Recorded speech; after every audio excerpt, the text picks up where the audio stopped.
आप सभी विद्यार्थियों का टीचर्स क्लास वे के यूट्यूब प्लेटफॉर्म पर स्वागत है। और आज मैं आप लोगों के बीच कक्षा 12 इतिहास के तीसरे चैप्टर का दूसरा पार्ट लेकर आया हूँ।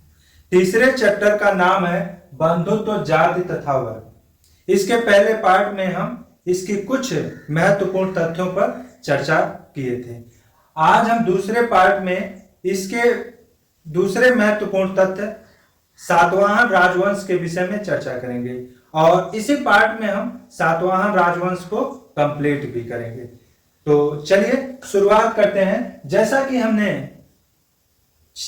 चूंकि इस चैप्टर में हम 600 ईसा पूर्व से लेकर 600 ईस्वी तक के समाज में इनकी क्या भूमिका थी, इसके विषय में चर्चा करेंगे।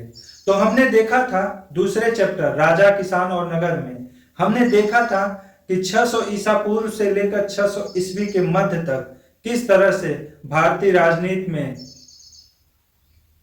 बहुत बड़े बदलाव हुए थे, किस तरह से भारत में द्वितीय नगरीय क्रांति की शुरुआत हुई थी, किस तरह से महाजनपदों का निर्माण हुआ था, राज्यों का निर्माण हुआ था, राजा कैसे शक्तिशाली बने, राजाओं की शक्ति में विस्तार हुआ। इन सारे महत्वपूर्ण तथ्यों पर हमने दूसरे चैप्टर में चर्चा किया था। उसके बाद तीसरे चैप्टर के पहले पार्ट में भी हमने समाज में इनकी कुछ महत्वपूर्ण भूमिकाओं पर चर्चा करते हुए हमने कुछ इनके स्रोतों पर चर्चा किया था कि इनके स्रोत कैसे हैं, समाज में इनकी भूमिकाएं क्या हैं। महाभारत में बंधुत्व, जाति तथा वर्ग की भूमिका कैसी थी। ब्रह्म सूत्रों या ब्रह्म शास्त्रों के अनुसार जो 4 वर्ण थे उनके क्या कार्य थे, विवाह की क्या पद्धतियां थी, विवाह कितने प्रकार के होते थे। हम इन सब महत्वपूर्ण तथ्यों पर पार्ट 1 में चर्चा कर चुके हैं। तो चलिए आज दूसरे पार्ट का पहला प्रश्न है। चूंकि विवाह की पद्धति में हमने एक प्रश्न छोड़ दिया था, विवाह की पद्धति के दौरान जो कि पहले पार्ट का अंतिम पड़ाव था, उस दौरान हमने एक प्रश्न को छोड़ दिया था। यह प्रश्न पूछा जाता है, लघुत्तरीय प्रश्न में पूछा जाता है। यह प्रश्न क्या है? गोत्र क्या है? प्रश्न है गोत्र क्या है। ठीक है, गोत्र क्या है?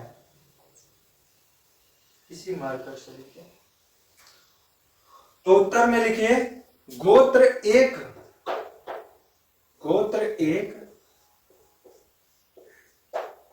ब्राह्मणीय पद्धति है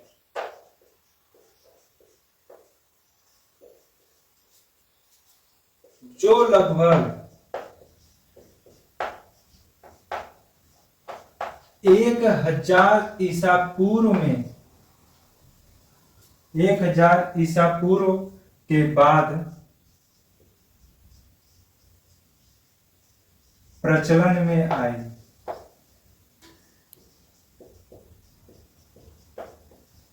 ठीक है, गोत्र एक ब्राह्मणी पद्धति है जो 1000 ईसा पूर्व में 1000 ईसा पूर्व के बाद प्रचलन में आई। इसमें में लिख लीजिए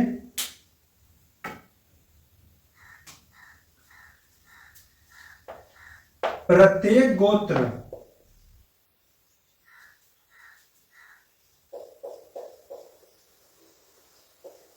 एक वैदिक ऋषि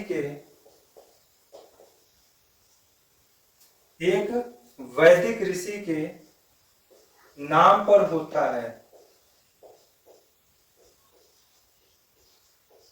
नाम पर होता है। ठीक है,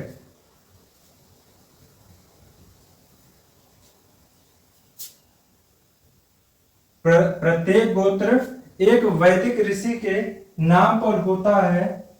उस गोत्र के सदस्य उस गोत्र के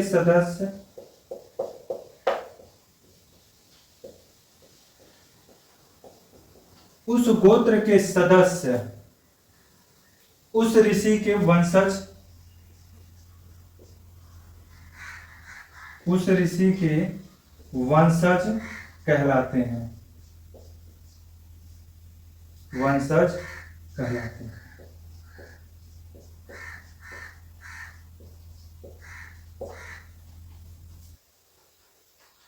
ब्राह्मणी गोत्र पद्धति के, ब्राह्मणी गोत्र पद्धति के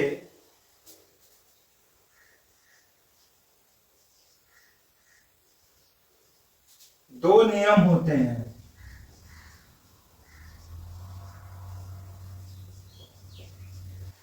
दो नियम होते हैं, इतना नोट कर लीजिए, फिर दोनों नियम लिखवा देते हैं, क्योंकि इसके नीचे लिखेंगे तो दिखाई नहीं देगा। ठीक है,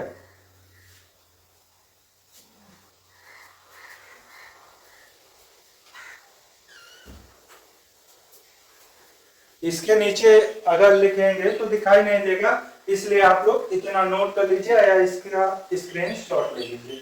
ठीक है, तो ब्राह्मणी गोत्र पद्धति के दो नियम होते हैं। पहला नियम क्या है? पहला नियम है कि विवाह के पश्चात, लिख लीजिए कि विवाह के पश्चात स्त्री का गोत्र परिवर्तित हो जाता है। विवाह के पश्चात स्त्री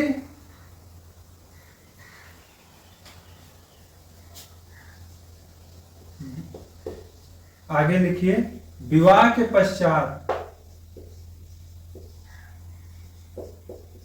स्त्रियों को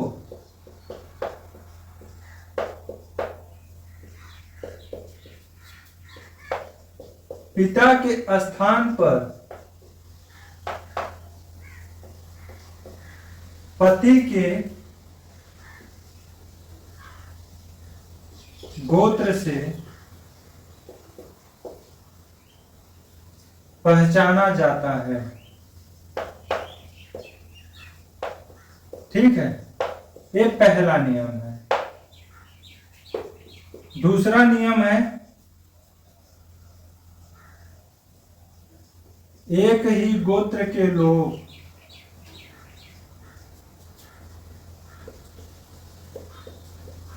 आपस में विवाह नहीं कर सकते हैं।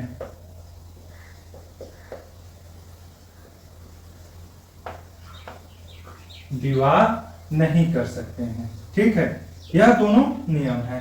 पहला नियम है कि विवाह के पश्चात स्त्रियों को पिता के स्थान पर पति के गोत्र से पहचाना जाता है। दूसरा नियम है, एक ही गोत्र के लोग आपस में विवाह नहीं कर सकते हैं। इसके पीछे का कारण है कि एक ही गोत्र के जो लोग होते हैं उनके बीच भाई बहन का संबंध आ जाता है। यही कारण है कि एक ही गोत्र के लोग आपस में विवाह नहीं कर सकते हैं। इतना आप लोग नोट कर लीजिए। इसके बाद हम अब सातवाहन राजवंश के विषय में चर्चा करेंगे। ठीक है, हम चाहते हैं कि यह वीडियो लंबा न बने, अधिक से अधिक 25 से 30 मिनट का वीडियो हो। हमारा प्रयास यही रहता है, लेकिन चूंकि इतिहास है तो विश्लेषण करने में समय अधिक लग जाता है। ठीक है, तो चलिए अब हम सातवाहन राजवंश के विषय में चर्चा करेंगे, जिनका जिक्र आपके इस चैप्टर में है। ठीक है,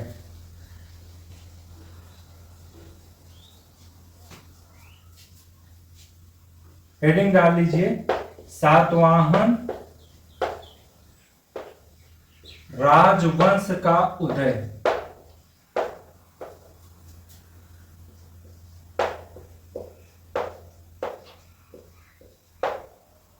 ठीक, देखिए सातवाहन राजवंश दक्षिण भारत का एक ब्राह्मण राजवंश था और इस राजवंश के जो संस्थापक थे वे भी एक ब्राह्मण राजा की हत्या करने के बाद ही इस वंश की नींव डाले थे। तो पहला यहां से प्रश्न बनता है, सातवाहन राजवंश के संस्थापक कौन थे? सातवाहनों का संस्थापक कौन था? तो लिखिए, प्रश्न लिख लीजिए कि सातवाहनों का संस्थापक कौन था। तो उत्तर में लिखिए सातवाहन राजवंश का संस्थापक सिमुक था। सिमुक था। सातवाहन राजवंश का संस्थापक सिमुक था। ठीक है, इतना आप लोग लिख लीजिए। सिमुक का शासन तिथि जो है, इसके विषय में विद्वानों में काफी मतभेद है। हमने अभी एनसीईआरटी में देखा, तो गूगल में भी देखा। गूगल में देखने पे यह पता चला कि सातवाहन के जो संस्थापक सिमुक थे, इनका शासन तिथि 230 ईसा पूर्व था, जो कि पूरी तरह से गलत है। यह विकिपीडिया का तिथि है, यह पूरी तरह से गलत है। केसी श्रीवास्तव की बुक में, इतिहास के प्राचीन इतिहास के सर्वमानित बुक है केसी श्रीवास्तव का। केसी श्रीवास्तव के बुक में सिमुक के जो शासन तिथि है वह 60 ईसा पूर्व बताया गया है, जबकि एक दूसरा बुक है यश के पांडे का प्राचीन इतिहास का, उनके किताब में सिमुक के शासन तिथि को 30 ईसा पूर्व बताया गया है। हालांकि हम केसी श्रीवास्तव के पुस्तक के अनुसार ही सिमुक का शासन तिथि लिखते हैं। तो सिमुक का राज्याभिषेक कब हुआ था?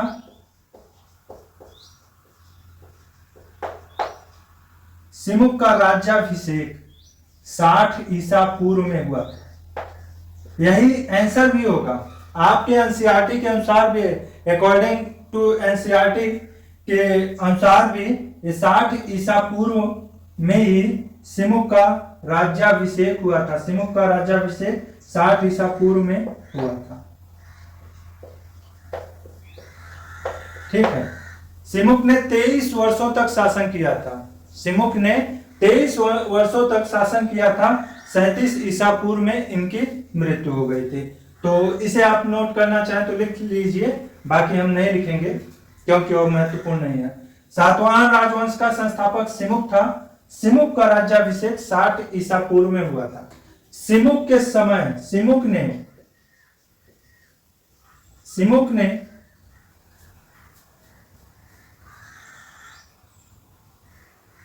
सातवाहनों की राजधानी सिमुक के समय, लिख लीजिए, सिमुक के समय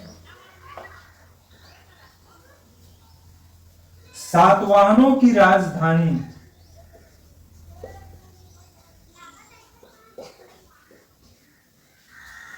धान्यकटक थी। धान्यकटक थी। सातवाहनों की राजधानी सिमुक के समय धान्यकटक थी, जिसे अब अमरावती के नाम से जानते हैं। जिसे अब अमरावती के नाम से जानते हैं। ठीक है, जितने भी पॉइंट्स लिखे गए सभी पॉइंट्स महत्वपूर्ण हैं, तो सभी पॉइंट्स को आप लोग नोट करिए और इसका सही रूप से अध्ययन कीजिए। सातवाहन राजवंश का संस्थापक सिमुक था। इसकी शासन तिथि को लेकर विद्वानों में मतभेद है। जैसे हमने अभी बताया कि सिमुक का राज्याभिषेक 60 ईसा पूर्व में, according to Keshav Srivastava book, ठीक, 60 ईसा पूर्व में केसी श्रीवास्तव की पुस्तक के अनुसार हुआ था। सिमुक ने 23 वर्षों तक शासन किया था। 37 ईसा पूर्व में इसकी मृत्यु हो गई थी। सिमुक के समय सातवाहनों की राजधानी धान्यकटक थी, जो कि अमरावती का प्राचीन नाम है। जो कि अमरावती का प्राचीन नाम है। इतना आप लोग नोट कर लीजिए। अब इसके बाद हम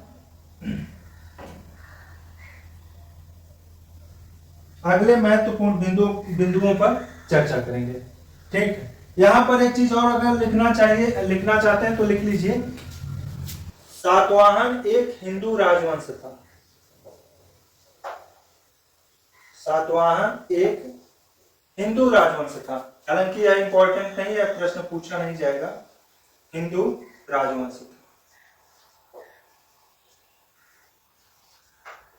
ठीक है, इतना आप लोग नोट कर लीजिए।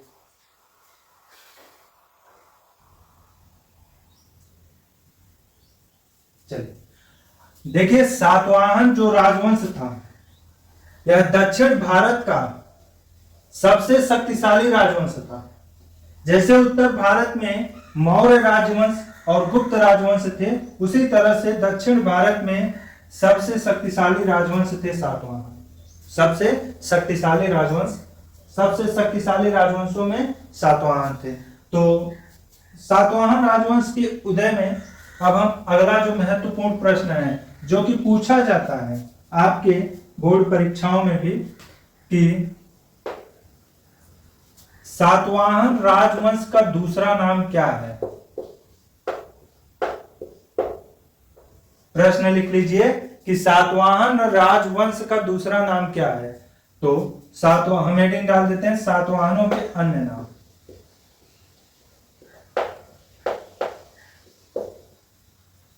इन्हें अन्य नाम में लिख लीजिए, इन्हें आंध्र सातवाहन वंश तथा आंध्र वृत्त के नाम से भी जानते हैं। वृत्त के नाम से भी जानते हैं। ठीक है, आपके बहुविकल्पी में या अति लघुत्तरी प्रश्न में यह प्रश्न पूछा जा सकता है कि सातवाहनों का दूसरा नाम क्या था, सातवाहन राजवंश का दूसरा नाम क्या था। तो सातवाहनों के अन्य नाम में आंध्र सातवाहन वंश तथा आंध्र वृत्त, यह सातवाहनों की उपाधि भी थी। ठीक है, इसके बाद अगला प्रश्न है कि सातवाहनों ने कितने वर्षों तक शासन किया था। सातवाहनों ने कितने वर्षों तक शासन किया था। तो उत्तर में लिख लीजिए कि सातवाहनों ने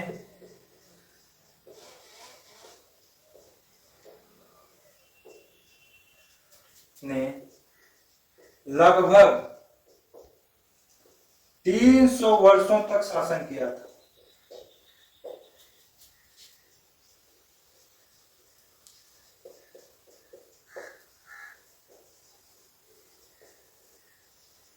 तीन 300 वर्षों तक शासन किया था।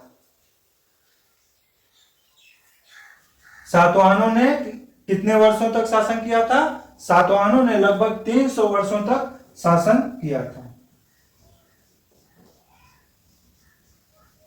सातवाहनों के समय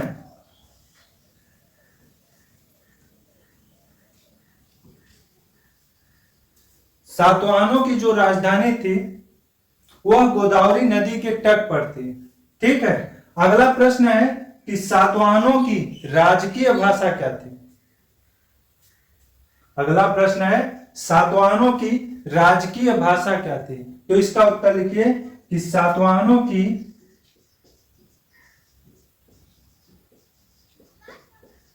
राजकीय भाषा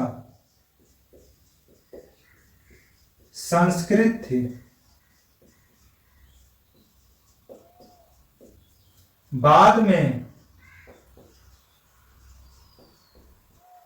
मराठी प्राकृत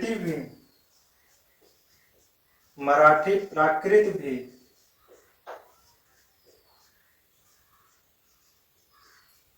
इनकी प्रमुख भाषा बन गई।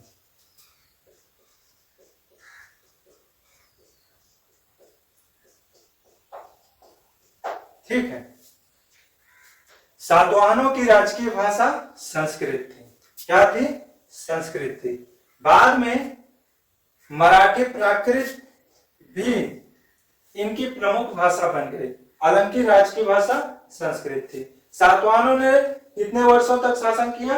सातवाहनों ने लगभग 300 वर्षों तक शासन किया था। ये सारे प्रश्न आपसे पूछे जाएंगे बोर्ड परीक्षा में भी, और आगे चलकर आप किसी भी प्रतियोगी परीक्षा की तैयारी करेंगे तो वहां भी ये सारे प्रश्न पूछे जाएंगे, तो इसे आप लोग नोट कर लीजिए।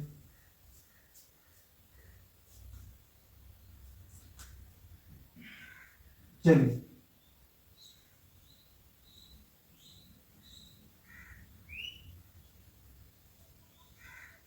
ठीक है। अब अगला प्रश्न है, सातवाहनों की लिपि क्या थी? सातवाहनों की लिपि क्या थी? यह प्रश्न पूछा गया है, एक बार बोर्ड परीक्षा में पूछा गया था। तो इसको लिख लीजिए कि सातवाहनों की लिपि क्या थी। प्रश्न लिख लीजिए, उत्तर होगा सातवाहनों की लिपि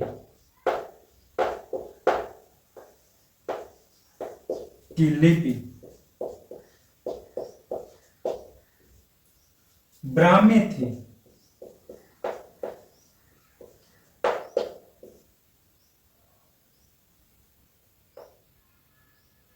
ब्राह्मी थी। ब्राह्मी लिपि क्या होती है? हमने बताया था, राजा, किसान और नगर के चैप्टर में हमने 4 लिपियों के विषय में बताए थे। हम 4 लिपियों के विषय में बताए थे। वे 4 लिपियां कौन कौन सी थी? वे 4 लिपियां थी ब्राह्मी, खरोष्टी, अरामाइक और यूनानी, जिनमें से ब्राह्मी लिपि सर्वाधिक प्रचलन में थी। सर्वाधिक प्रचलन में थी। ब्राह्मी लिपि क्या है? जब हम किसी वाक्य को बाएं से दाहिने की ओर लिखते हैं तो उसे हम ब्राह्मी लिपि कहते हैं। जैसे हमने यह जो चीजें लिखा हूं, मैंने यह जो लिखे हैं, यह सब किसमें है? ब्राह्मी लिपि में है। हमने यह जो लिखा है, यह सब किसमें है? यह सब ब्राह्मी लिपि में है। अगर खरोष्टी लिपि में अगर हम किसी वाक्य को लिखते तो हम दाहिने से बाएं की ओर लिखते हैं। ठीक है, तो ब्राह्मी लिपि, सातवाहनों की लिपि क्या थी? ब्राह्मी थी। इसे आप लोग नोट कर लीजिएगा। उसके बाद सातवाहनों की राजकीय मुद्रा क्या थी? प्रश्न लिखिए, सातवाहनों की राजकीय मुद्रा क्या थी?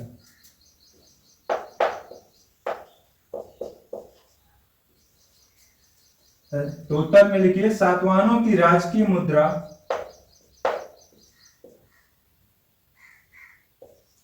सीसा,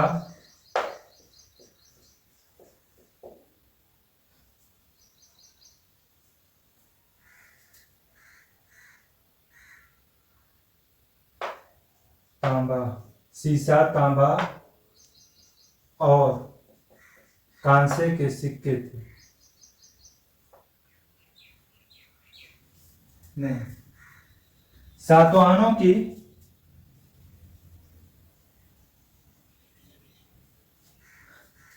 राजकीय मुद्रा शीशे का सिक्का था।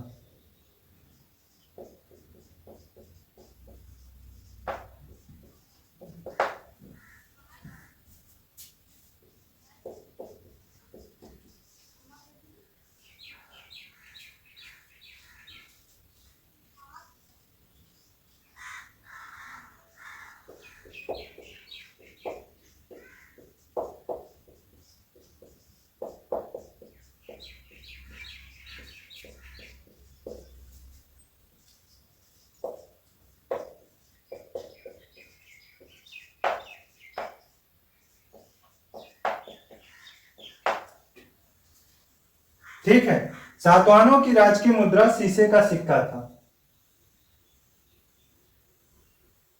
हालांकि तांबा और कांसे के सिक्के भी प्रचलन में थे। प्रश्न इस तरह से पूछ सकता है कि सातवाहनों के समय किसका सर्वाधिक सिक्का प्रचलन में था? तो सातवाहनों के समय शीशे का सिक्का सर्वाधिक प्रचलन में था। हालांकि तांबे और कांसे के सिक्के भी प्रचलन में थे। सातवाहनों ने सर्वाधिक शीशे के सिक्के को जारी किया था। ठीक है,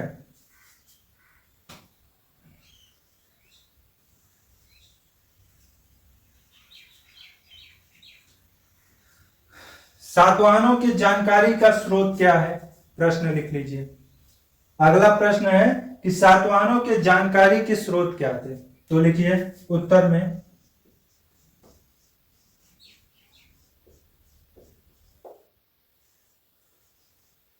सातवाहनों के जानकारी के स्रोत में लिखिए साहित्य, अभिलेख,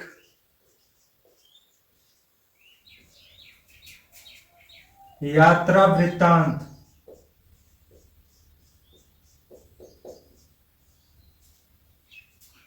और पूरा वस्तुएं शामिल थी।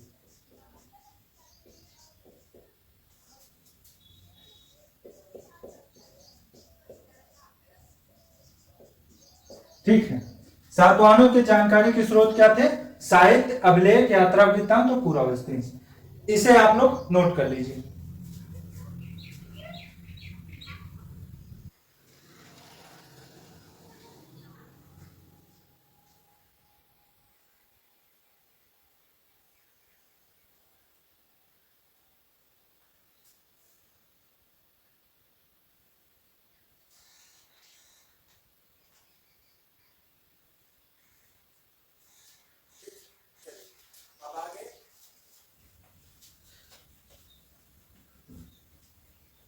सातवाहन जो राजवंश था, यह त्रेता युग में इक्ष्वाकु वंश के जो राजवंश थे, जिनमें भगवान राम का भी जन्म हुआ था, उनकी शासन पद्धतियों के अनुसार इस राजवंश का निर्माण किया गया था। जैसे रामायण काल में राजाओं को उनके माता के नाम से जाना जाता था। जैसे रामायण काल में राजाओं को उनके माता के नाम से जाना जाता था, उसी तरह से सातवाहनों के समय भी सातवाहन राजवंश के राजाओं को भी उनके माता के नाम से ही जाना जाता था। यह एक मातृनाम वंश था। हम कह सकते हैं कि सातवाहन राजवंश की शासन पद्धति कैसी थी? तो सातवाहन राजवंश के शासन का आधार क्या था? तो सातवाहन राजवंश के शासन का आधार मातृसत्तात्मक था। मातृसत्तात्मक था। अभी तक हमने जिन राजवंशों के विषय में पढ़ा है, वे सभी राजवंश पितृसत्तात्मक थे, लेकिन सातवाहन राजवंश मातृसत्तात्मक थे। सातवाहन राजवंश मातृसत्तात्मक थे। इन्हें हम राजा, इनके जो राजा थे, उन्हें हम उनके माताओं के नाम से जानते हैं। ठीक है। हालांकि उत्तराधिकारी का जहां तक प्रश्न है, उत्तराधिकारी पिता के बाद पुत्र ही होता था। उत्तराधिकारी में अगर देखा जाए तो पिता के बाद पुत्र ही शासन करता था। यह एक प्रकार से पितृवंशिकता का भी यह आधार था। ठीक है। तो अगला प्रश्न चलिए लिखते हैं।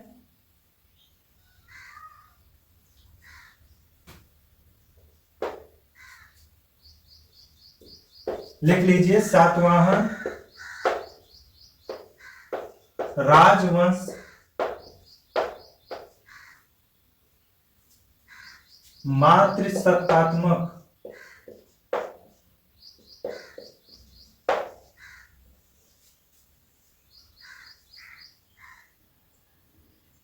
थी।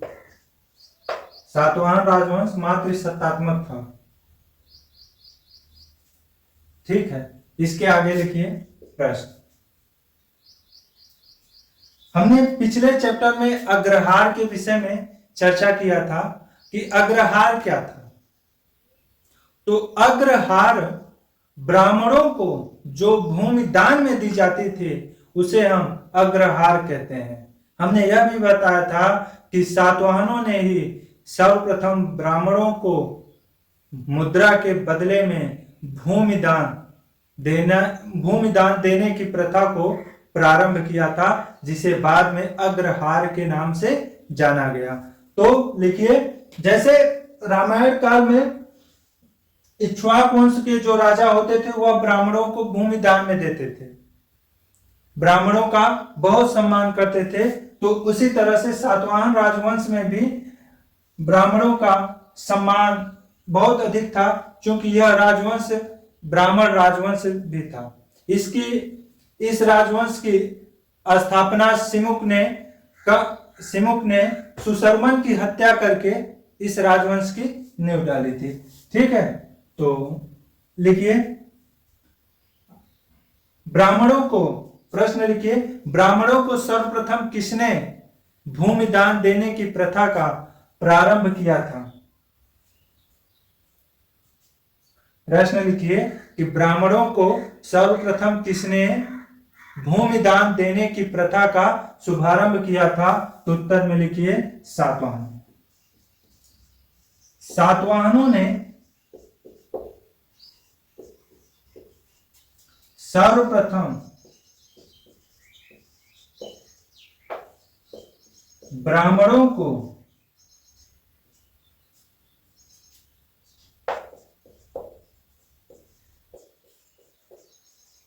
भूमि दान देने की प्रथा का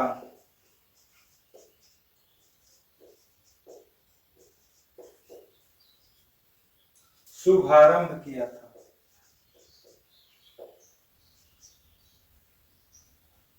देने की प्रथा का शुरुआत किया था, देने की प्रथा की शुरुआत किया था,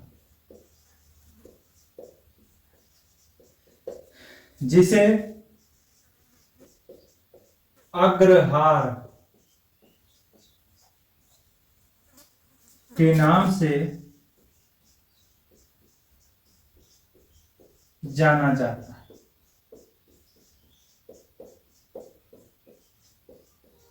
ठीक है, जिसे अग्रहार के नाम से जाना जाता है।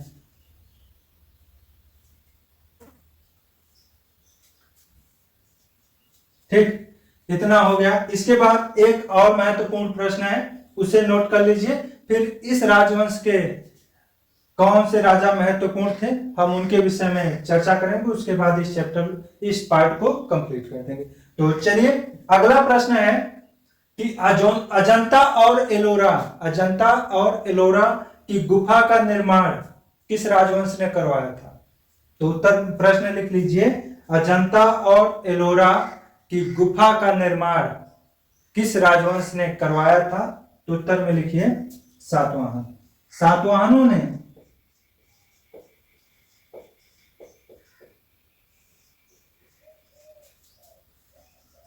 अजंता और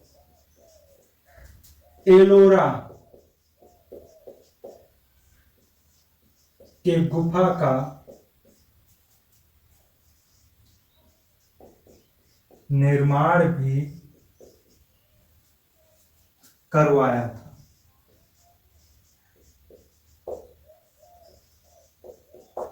इतना लिख लीजिए। आपके पुस्तक में सारे प्रश्न नहीं है, फिर भी हम आपकी जानकारी के लिए इन प्रश्नों का उल्लेख कर दे रहे हैं, ताकि भविष्य में भी आपको ये सारे प्रश्न याद रहे। क्योंकि भविष्य में प्रतियोगी परीक्षाओं में यह प्रश्न पूछे जाते हैं कि ब्राह्मणों को सर्वप्रथम भूमि दान देने की प्रथा की शुरुआत किसने किया था? तो ब्राह्मणों को भूमि दान देने की प्रथा का शुभारंभ सातवाहनों ने किया था। ठीक है। अजंता और एलोरा की गुफा का निर्माण किसने करवाया था? तो अजंता और एलोरा की गुफा का निर्माण सातवाहनों ने करवाया था। इतना आप लोग नोट कर लीजिए। अब इसके बाद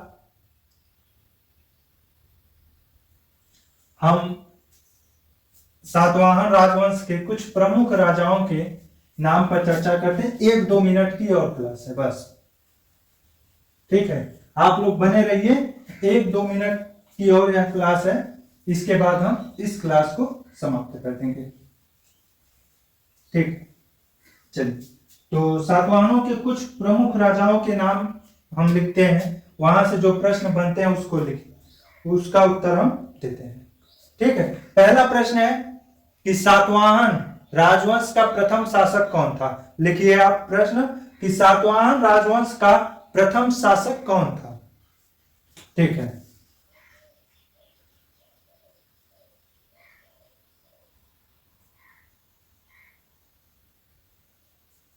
लिखिए उत्तर में, सातवाहन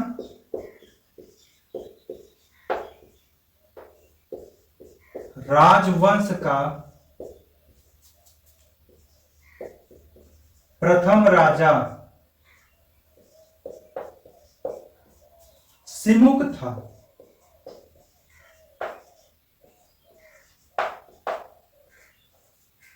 ठीक है, अगला प्रश्न लिखिए।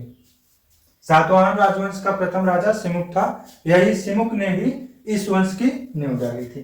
अगला प्रश्न लिखिए कि सातवाहन राजवंश का वह कौन सा राजा है जो सर्वप्रथम, लिखिए प्रश्न, सातवाहन राजवंश का वह कौन सा राजा है जो सर्वप्रथम इस वंश का महान शासक बना और उसने 2 अश्वमेध यज्ञ तथा 1 राज्य सुयज्ञ भी करवाया था। तो उत्तर में लिखिए, सातवाहन राजवंश का प्रथम महान शासक,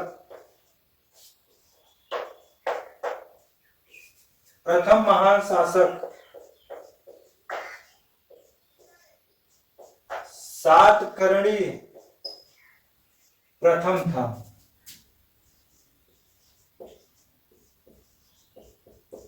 इसने ही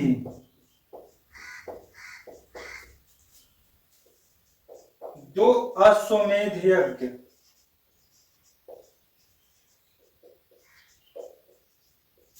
व 1 राजसूय यज्ञ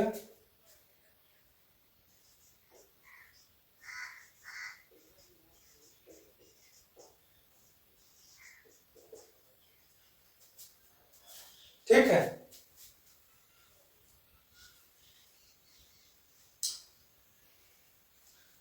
सातवाहन राजवंश का प्रथम महान शासक सातकर्णी प्रथम था और सातकर्णी प्रथम ने ही 2 अश्वमेध यज्ञ व 1 राजसूय यज्ञ करवाया था। आप के बोर्ड परीक्षा में यह प्रश्न पूछा जा सकता है, ठीक है, कि किसने अश्वमेध यज्ञ या राजसूय यज्ञ, अश्वमेध यज्ञ व राजसूय यज्ञ करवाया था, तो सातकर्णी प्रथम ने। अगला प्रश्न लिखिए, इस वंश का सबसे प्रतापी शासक या राजा कौन था।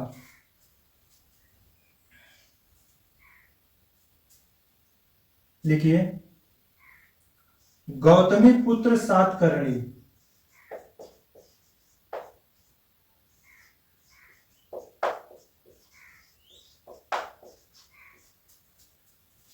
इस वंश का सबसे प्रतापी राजा था।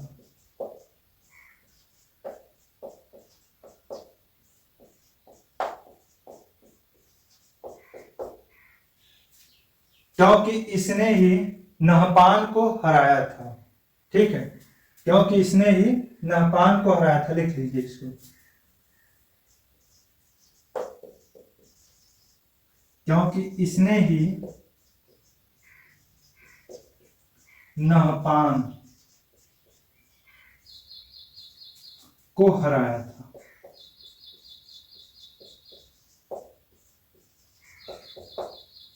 ठीक है, इतना लिख लीजिए।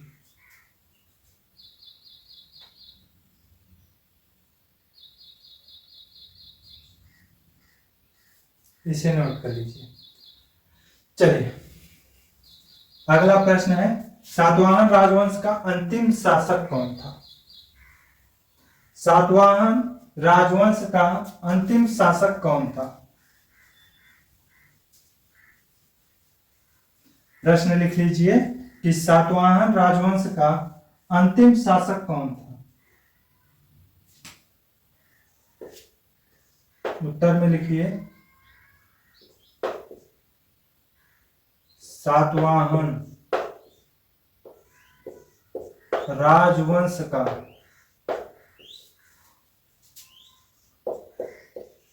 अंतिम शासक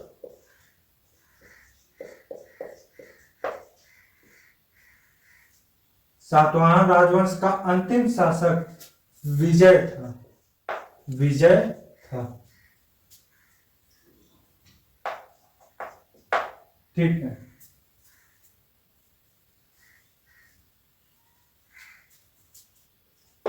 एक प्रश्न और है, लिख लीजिए, इसी पे हम इस चैप्टर को समाप्त करते हैं।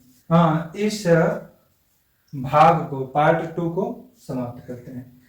सातवाहनों का वर्णन किस पुराण में किया गया है? प्रश्न लिख लीजिए, सातवाहनों का वर्णन या सातवाहनों का उल्लेख किस पुराण में मिलता है?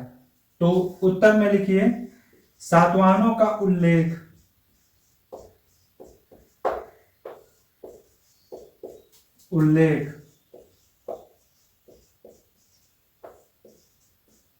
मत्स्य पुराण में किया गया है।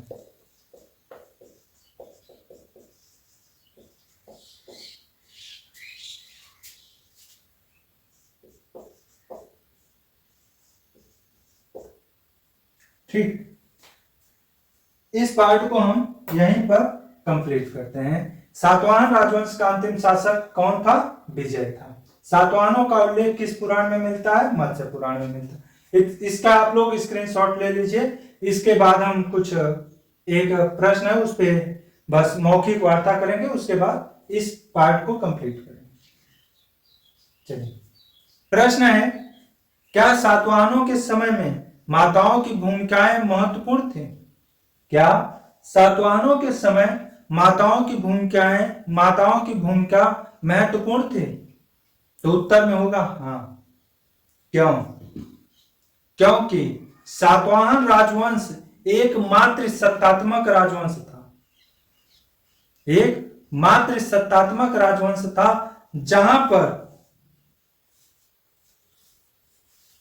जहां से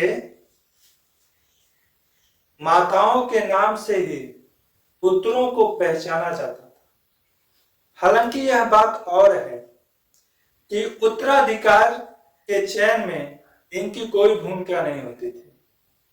उत्तराधिकार के चयन में इनकी भूमिका नहीं होती थी, क्योंकि पिता के बाद पुत्र ही राजा होता था। तो एक प्रकार से इस वंश में पितृवंशिकता का भी भाव था। ठीक है। तो सातवाहन राजवंश से संबंधित जितने भी प्रश्न थे, आपके लिए जितने भी प्रश्न महत्वपूर्ण थे, हमने उन सभी प्रश्नों पर चर्चा की। अगर कोई प्रश्न छूटा होगा तो आप बेधड़क कमेंट बॉक्स में उस प्रश्न को पूछ सकते हैं और मैं वहीं पर उसका उत्तर दूंगा। ठीक है। तो हम आज बंधुत्व, जाति तथा वर्ग के दूसरे पार्ट को